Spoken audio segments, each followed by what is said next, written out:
वबिल वालिदैन एहसाना, वालिदैन के साथ एहसान करो।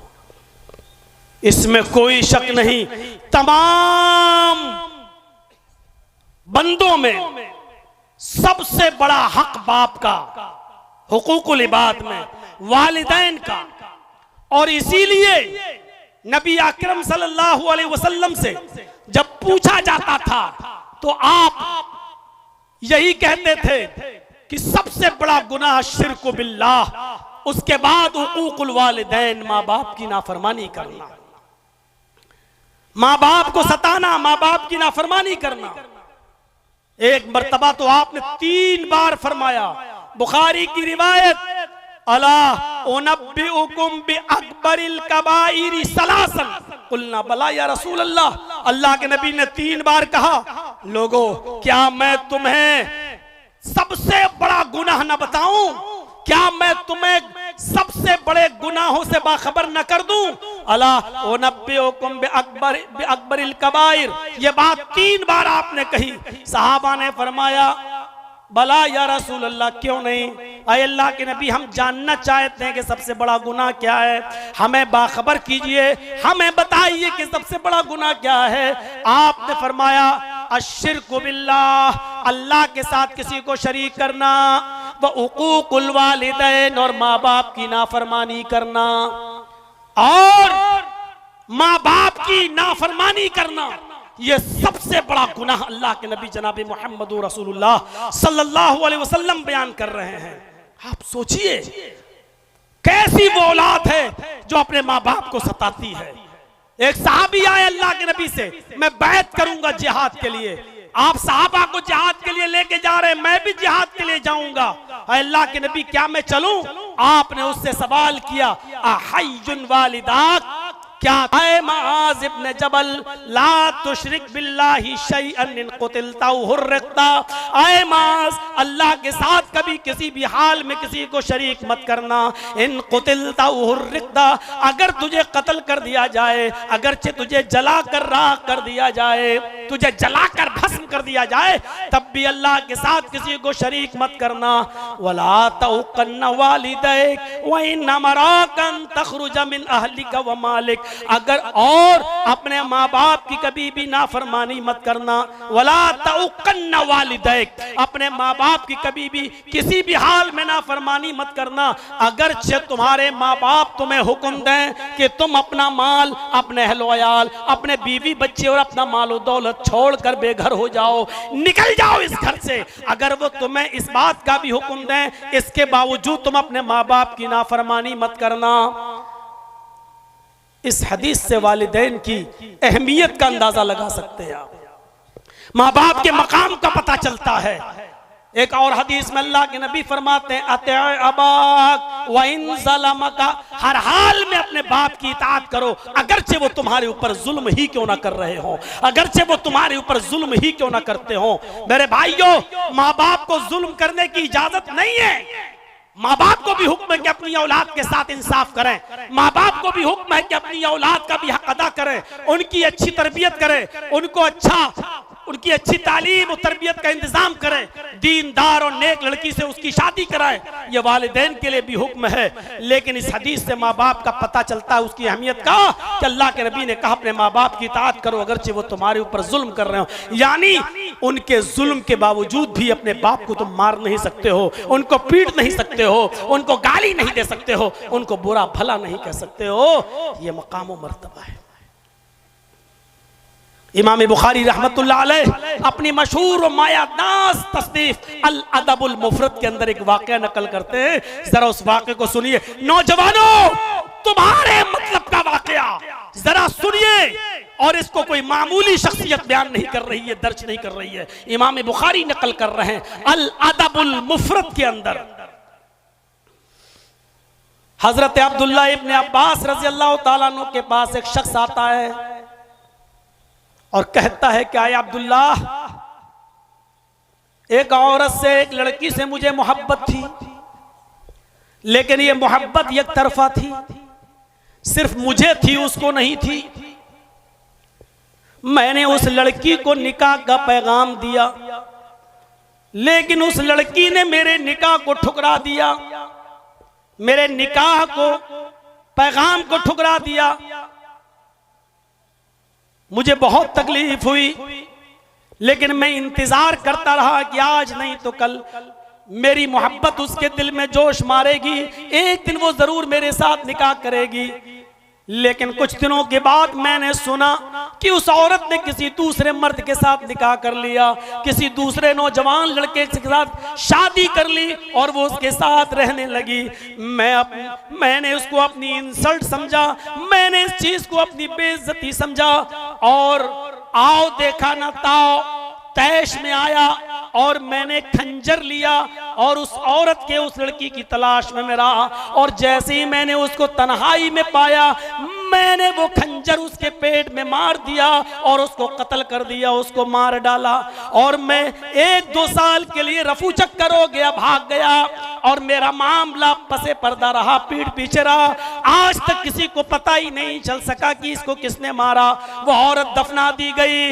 लेकिन मैं आपके पास आया हूं, आए अब्दुल्ला इब्ने अब्बास, मेरे लिए मगफिरत का कोई रास्ता हो तो बताइए, मेरे लिए बख्शिश का कोई रास्ता हो तो बताइए। क्या मेरी कोई बख्शिश हो सकती है? मेरी कोई बख्शिश की उम्मीद है? क्या कोई है ऐसी दुआ? क्या है कोई ऐसा अमल जिसको मैं करूं और मेरी बख्शिश हो जाए? अब्दुल्ला इब्ने अब्बास रज़ियल्लाहु ताला अन्हु ने उससे पूछा, हल उम्मुका हय्यतुन, क्या तुम्हारी मां जिंदा है? क्या पूछ रहे हैं? क्या तुम्हारी मां बाहयात है? क्या तुम्हारी मां जिंदा है? उसने कहा नहीं। कहा तुम्हारी मां नहीं है? कहा नहीं। कहा अच्छा जाओ तौबा करो, इस्तिग़फ़ार करो, रो रो कर अपने गुनाह की माफी मांगो, शायद अल्लाह को रहम आ जाए और अल्लाह तुम्हें बख्श दे, अल्लाह तुम्हारी मग़फ़िरत फरमा दे। हो सकता है वो बख्श दे, गफूर रहीम है, जाओ। जब वो चला गया तो एक दूसरे साहबी ने अब्दुल्ला इब्ने अब्बास से पूछा, आए अब्दुल्ला इब्ने अब्बास, उस आदमी ने एक औरत का कत्ल किया है और जब उसने पूछा कि मेरी मग़फ़िरत का कोई रास्ता है तो आपने उससे एक ही सवाल किया, हल उम्मुका हय्यतुन, क्या तुम्हारी माँ जिंदा है? आपने उसको माँ के बारे में क्यों पूछा? आपने उससे उसकी माँ के बारे में क्यों सवाल किया कि तुम्हारी माँ जिंदा है? तो अब्दुल्ला इब्ने अब्बास फरमाते हैं, मैं नहीं समझता कि माँ की खिदमत के अलावा, माँ की खिदमत से भी ज्यादा बढ़कर कोई ऐसा अमल हो जो इसके इस गुनाह को खत्म कर सकता हो। मैंने सोचा कि इसकी माँ अगर जिंदा हो तो ये कहूँ जाओ तुम अपनी माँ की खिदमत करो, क्योंकि माँ की खिदमत तकर्रुब बिल्लाह का वाहिद वो जरिया है कि जिसकी बुनियाद पर ये अपने इस गुनाह को माफ करवा सकता था, अपने गुनाह को बख्शवा सकता था। तो मेरे प्यारे साथियों, अब्दुल्ला इब्ने अब्बास ने कहा मैंने इसलिए उससे माँ के बारे में पूछा।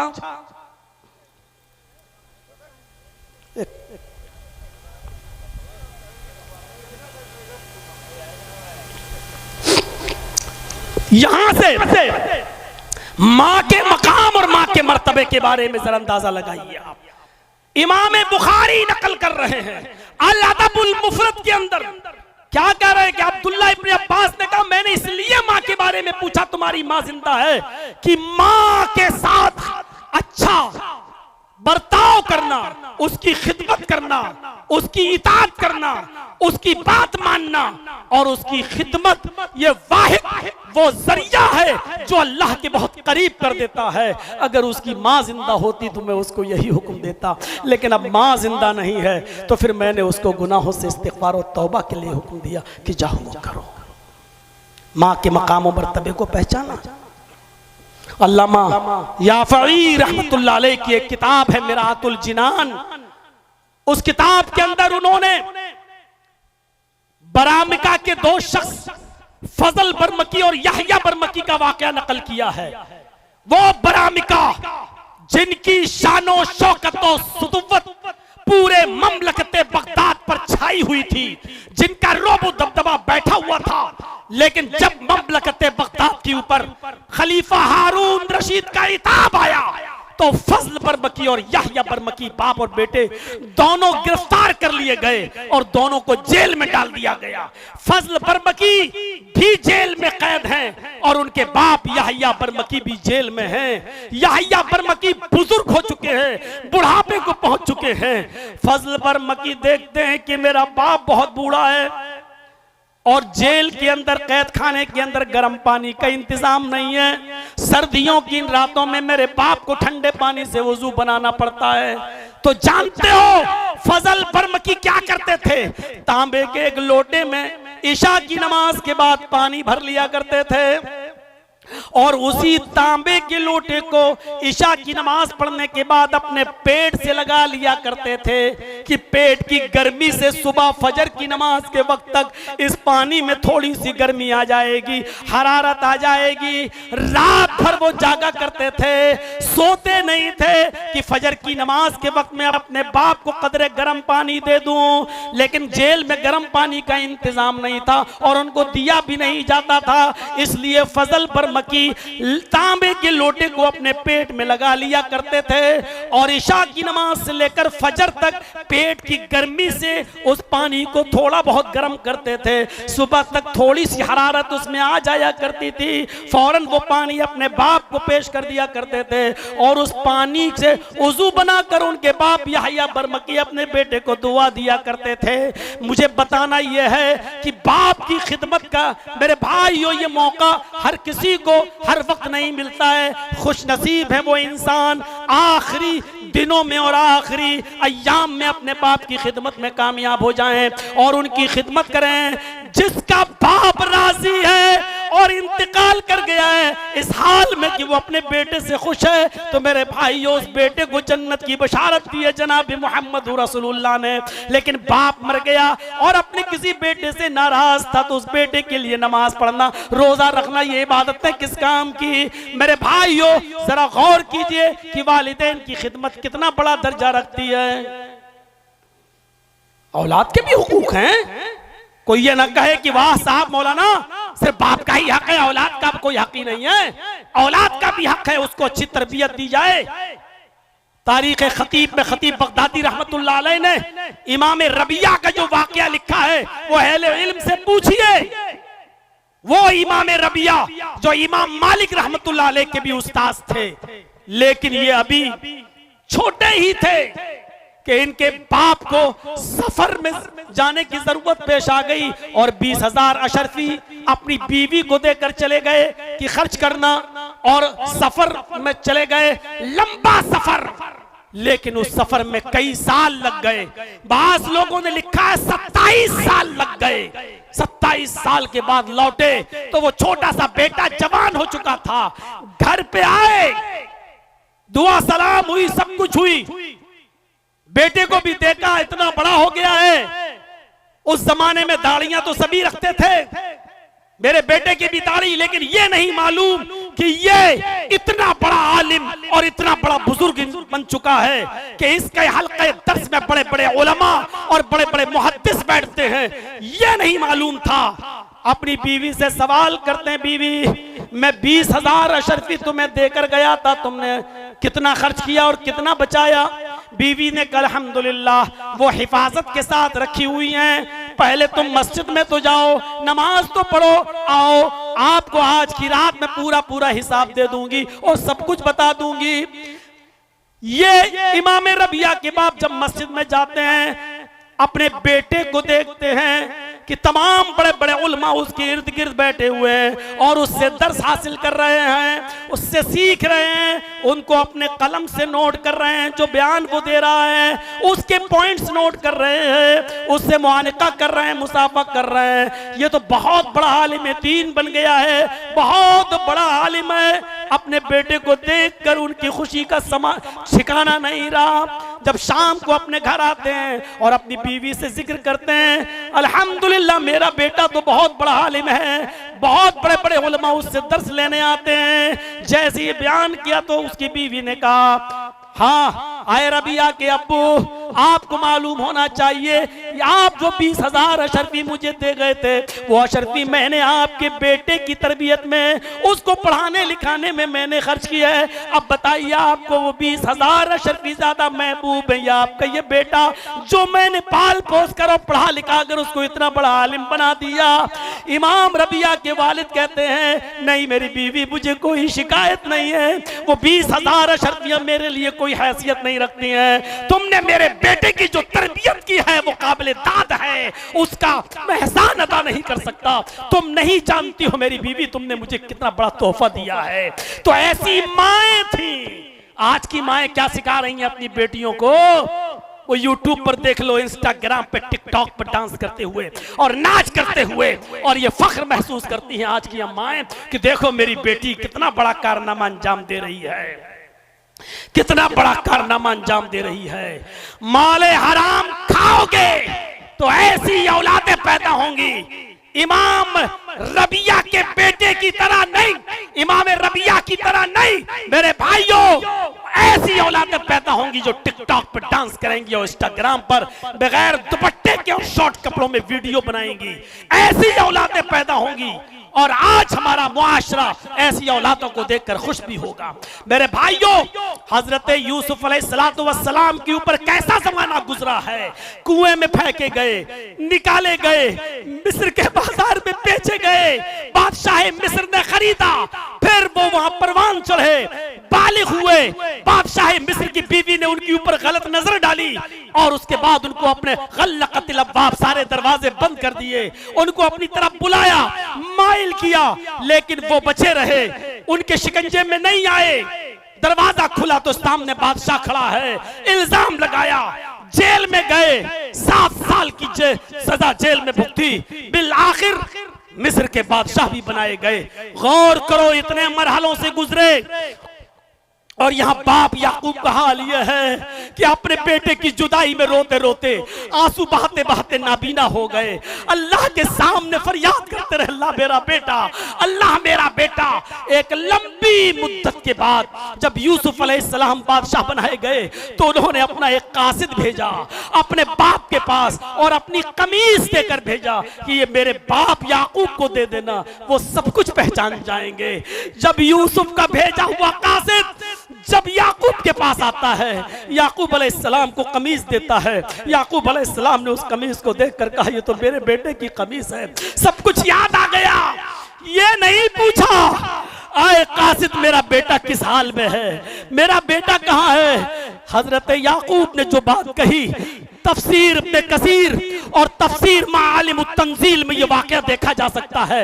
हजरत यूसुफ अलैहिस्सलाम के कमीज को देखकर सारा वाकया याद आ गया और इतनी लंबी मुद्दत के बाद, जुदाई के बाद एक उम्मीद की किरण हुई कि मेरा बेटा जिंदा है। तो जो कुर्ता लेकर आया था कमीज, उससे कहने लगे कैफ़ तरक्तहू, तुमने यूसुफ को कैसे छोड़ा है, तुमने यूसुफ को कैसा छोड़ा है। कासिद ने जवाब दिया तरक्तुहू मलिक मिस्र, मैंने उनको मिस्र के बादशाह की हालत में छोड़ा है, वो मिस्र के बादशाह बना दिए गए हैं। याकूब अलैहिस्सलाम को खुशी नहीं हुई। याकूब अलैहिस्सलाम ने कासिद से कहा अरे मैं ये नहीं पूछ रहा हूं कि वो कितना अमीर हो गया है, कितना दौलतमंद हो गया है। ला अस्अलुकुम मन हाजा, मेरा मतलब ये नहीं है कि वो मिस्र का बादशाह बन गया या कितना अमीर हो गया और कितना दौलतमंद हो गया, नहीं। वलाकिन अस्अलुकुम अन अय्य दीन तरक्तहू, मैं तुमसे ये पूछना चाहता हूं कि तुमने उसको किस दीन पर छोड़ा है, उसका दीन क्या है, उसका मजहब क्या है, वो एक अल्लाह की इबादत करता है या नहीं करता है, नमाज का पाबंद है या नहीं है। इतने दिनों के बाद, मिस्र की बादशाहत का ऐलान सुनने के बाद भी यूसुफ अलैहिस्सलाम की खुशी हजरत याकूब को नहीं हुई कि वो बादशाह बन गया, बल्कि सवाल ये था कि मैं ये पूछना चाहता हूं कि अन अय्य दीन तरक्तहू, तुमने उसको किस दीन पर छोड़ा है। और जब जवाब अच्छा मिला कि अल्हम्दुलिल्लाह वो 5 वक्त की नमाज, वो नमाज भी पढ़ते हैं, वो रोजा भी रखते हैं, वो ख्वाब की ताबीर भी बताते हैं और वो अल्लाह के दीन को कायम भी करते हैं। जब ये सारी चीजें बताई गई तब उनको खुशी हुई। ये एक बाप की जिम्मेदारी है कि एक बाप ये देखे कि तुम्हारा बेटा इंजीनियर है, सिविल इंजीनियर है, MBBS है, डॉक्टर है, सब कुछ है, तुम्हारा बेटा नमाजी है या नहीं, तुम्हारा बेटा दीनदार है या नहीं।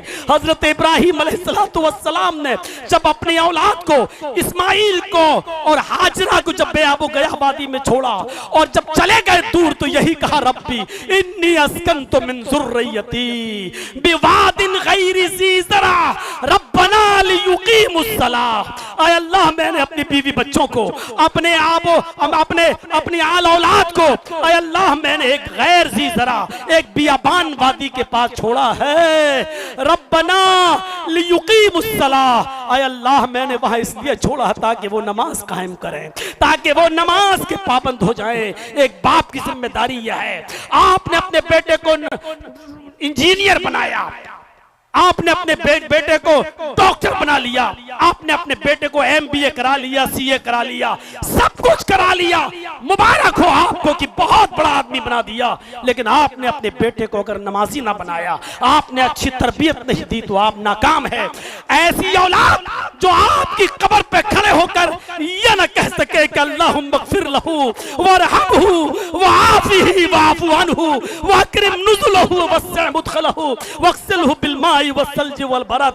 ऐसी औलाद जो आपकी कब्र पे खड़े होकर यह न कह सके कि रब्बना अग़फ़िर ली वलिवालिदैया वलिलमुमिनीना यौम यक़ूमुल हिसाब, तो आप बेकार हैं, नाकारा है, नाकाम है। आपका ये MBBS बेटा बिल्कुल नाकाम है, और आप कामयाब ना समझें अपने आप को, क्योंकि अब आप इस दुनिया से जाने वाले हैं।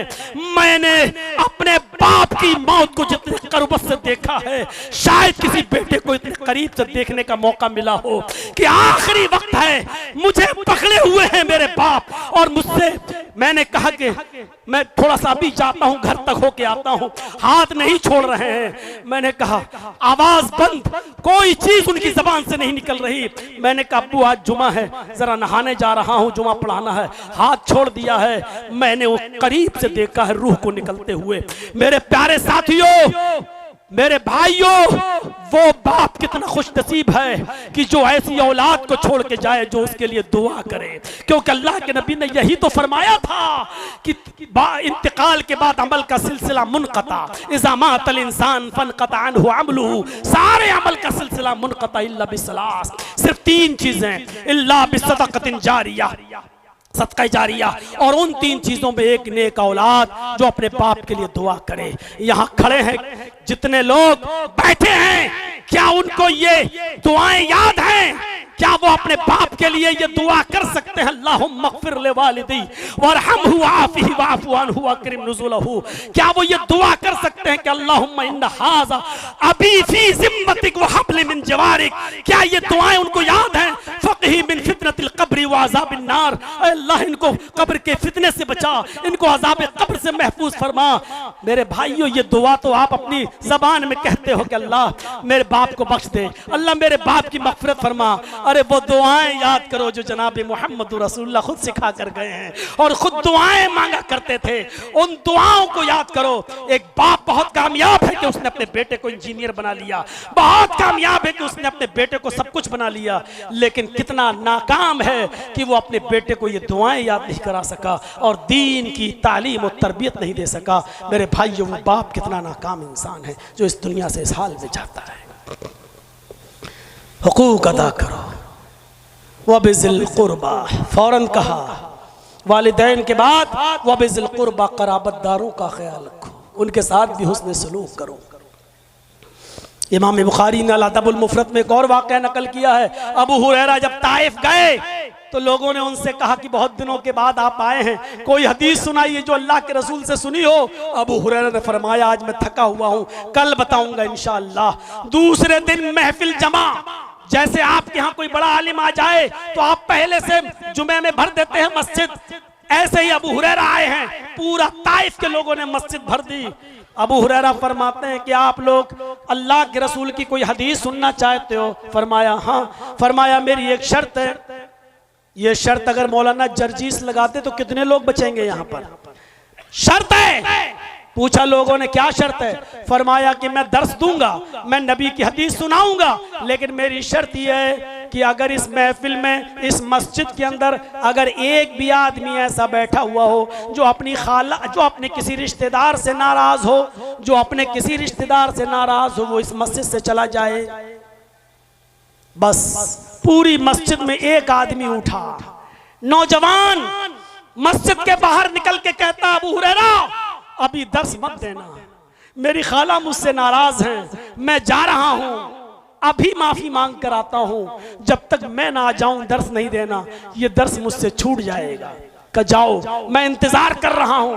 वो शख्स गया अपनी खाला के पास, माफी मांग कर आया, खाला ने भी माफ कर दिया। लेकिन खाला ने कहा, भांजे अबू हुरैरा से मेरी तरफ से इतना पूछ लेना, एक आदमी की नाराजगी की वजह से पूरी मस्जिद वालों को दर्स क्यों नहीं दिया, उनको खिताब क्यों नहीं किया। वो शख्स आया, अबू हुरैरा मैं अपनी खाला से नाराज था, मेरी खाला नाराज थी, माफी तलाफी हो गई, माफ कर दिया, अब कोई नहीं है, दर्स दीजिए। अबू हुरैरा कहते हैं बैठो, अब मैं दर्स देता हूं। लोगों, मैंने अल्लाह के नबी से सुना है। नौजवान बोला, अबू हुरैरा मेरी खाला ने एक मसला पूछा है, एक शख्स की वजह से, एक आदमी की नाराजगी की वजह से पूरी महफिल वालों को आपने दर्स क्यों नहीं दिया, क्यों आपने खिताब नहीं किया। तो अबू हुरैरा फरमाते हैं, यही मेरा दर्स होगा आज। मैंने अल्लाह के रसूल सल्लल्लाहु अलैहि वसल्लम से सुना है, जिस मजलिस में, जिस महफिल में एक भी आदमी रिश्तेदारी को तोड़ने वाला, काते रहम एक भी होता है, एक भी शख्स अगर किसी अपने रिश्तेदार से नाराज रहता है, तो अल्लाह पूरी मजलिस, पूरी महफिल पर सकीनत और गशियत और रहमत नाजिल नहीं फरमाता है। अल्लाह अपनी गशियत, रहमत और सकीनत पूरी मजलिस से उठा लेता है। मैंने सोचा कि अगर कोई ऐसा आदमी यहाँ रहा तो अल्लाह की रहमत नाजिल ही नहीं होगी, तो दर्स देने का फायदा क्या है। इसलिए मैंने कहा कि कोई भी शख्स नाराज हो तो चला जाए। मेरे भाइयों, मौलाना जर्जीस अगर कह दें कि जो भी आदमी अपने रिश्तेदार से नाराज हो वो यहां से उड़ के चला जाए, तो मैं नहीं समझता हूं, ईमानदारी के साथ अगर लोग उड़ के जाने लगे तो एक आदमी भी यहां मौजूद रहे, शायद मौलाना जर्जीस भी इस हम्माम में नंगे नजर आएंगे, क्योंकि ऐसा हो ही नहीं सकता कि सब मुझसे भी खुश हों, कोई ना कोई तो मुझसे भी नाराज होगा मेरे रिश्तेदारों में। गौर करिए आप, बातें बहुत लंबी हो जाएंगी। अभी तो यतामा है, फिर मसाकीन है, फिर वल जार ज़िल कुर्बा है, फिर वल जार जुनुब है, वो साहिब बिल जंब है, फिर वबनी सबील है, फिर वमा मलकत ईमानुकुम है।